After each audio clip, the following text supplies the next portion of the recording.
L'existence est une énigme qu'il faut savoir décrypter. Le destin de chacun n'est pas d'emblée clair, il est d'abord crypté. Ceux qui ignorent cela vivent comme un zéro dans l'ombre. Je m'efforce à le comprendre, moi qu'on considère comme un héros dans l'ombre. Certaines personnes pensent être venues accompagner les autres sur Terre. Et telles personnes sont partout sur notre planète Terre. C'est donc une maladie planétaire. Ces personnes croient être condamnées à se taire. Même sur un sujet élémentaire, ils ne font aucun commentaire. Moi je vous donnerai toujours mon avis jusqu'au jour commentaire. Le comble est que ces personnes croient être condamnées à échouer et à faire mal.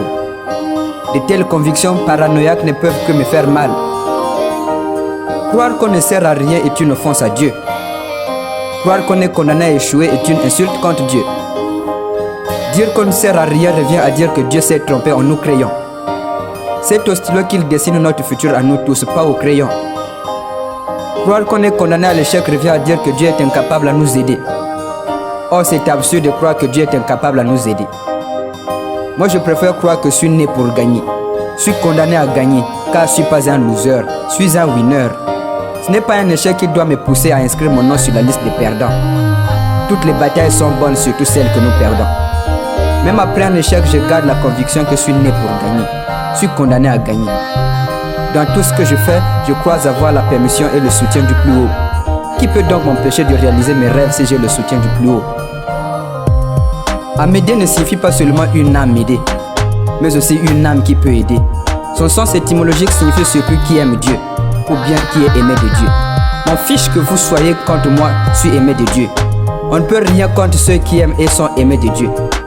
Dieu m'a pris des zéros pour m'en faire un héros. Dieu m'a pris des zéros pour m'en faire un héros. Je le dis fièrement et je le crois fermement, car je suis né pour gagner. Ne vous fatiguez donc pas à m'empêcher de gagner. Vous refusez à m'aider, moi qui suis à m'aider. Vous ne voyez pas que c'est inutile vu que je suis déjà une âme aidée? En fait, vous m'avez aidé à m'aider depuis que vous avez refusé à m'aider. Quand vous m'abandonnez à moi-même, vous m'aidez à comprendre qu'en cette vie, je dois plus compter sur moi-même. C'est moi-même que vous avez refusé à m'aider, vous m'avez aidé à m'aider. Béni soient mes parents qui m'ont fait appeler à m'aider. S'il y a un verbe que je sais conjuguer à tous les temps sans difficulté, c'est bien le verbe aider. Et quand vous me critiquez, vous m'aidez à ne plus avoir peur des critiques. Je sais que l'art est plus difficile que la critique. Je sais que le savoir-faire pour les médiocres constitue une menace. Ce n'est pas cool que je trouve votre tentative pour m'empêcher de gagner, mais naze. Je suis né pour gagner, je suis condamné à gagner, car je ne suis pas un loser, je suis un winner. Ce n'est pas un échec qui doit me pousser à inscrire mon nom sur la liste des perdants. Toutes les batailles sont bonnes, surtout celles que nous perdons. Même après un échec, je garde la conviction que je suis né pour gagner. Je suis condamné à gagner. Aunque mil diablos luchan contra mí, no temeré.